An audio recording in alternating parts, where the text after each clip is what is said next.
Welcome to part 5 of creating a best-selling book series. In the last episode we did formatting and I ended it by saying, next time we're going to be working on a cover together where I'll talk you through my process. In this episode I'm going to prove it and show you how to design a cover from beginning to end. But before we begin, I want to confess something. I had never designed a cover before this project. Starting a cover was really daunting. I had no idea where to begin. What I found out though is that it's actually super easy. First off, there are 3 different types of covers: ebook, paperback and hardback. In this video we're going over ebook and paperback. For ebook you only need an image measuring 1600 by 2560. That's it, just one image. And to make the cover, the only information you'll need is the name of the book, the number in the series, and the author tag. Some imagery helps too. You can get free images from sites like Pixabay or Pexels. Once you put it all together, you've got a cover. Paperback covers are a little more complicated. While ebook covers are just one image, paperback covers are divided into 3 parts. But don't worry, it's still one image. It's just split between the front, back and spine. But how do we get the dimensions needed? The easiest way is to use the Amazon Kindle cover calculator.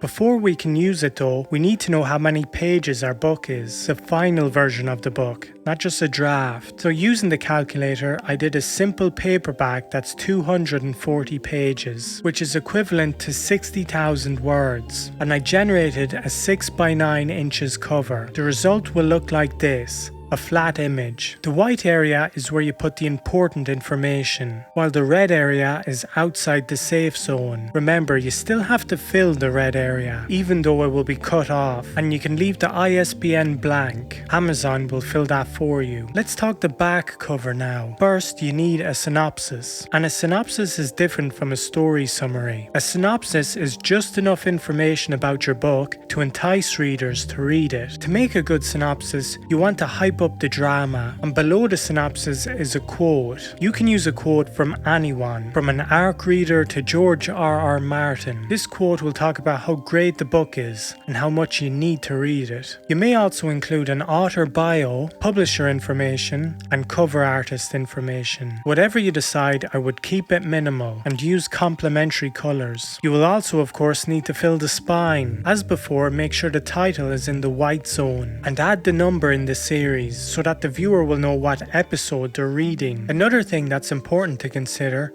is genre. My advice is to look at other books in the genre and notice how they're designed. If you look at fantasy books, they have a similar design language. What is that language? Dark backgrounds, antique fonts, images of swords and dragons. The objective is to create a feeling. If a reader were to pick up the book, what would they think it's about? And once you have the design done, show it to people. That's what I did, because I went through multiple versions of the cover before landing on the one I liked. And that's all for this video. Now we have a fully designed book, which means there's only one thing left: marketing. Join me next time when I show how I'm going to market my book. I'm certain you'll pick up a few tips. Things are about to get real. Until next time.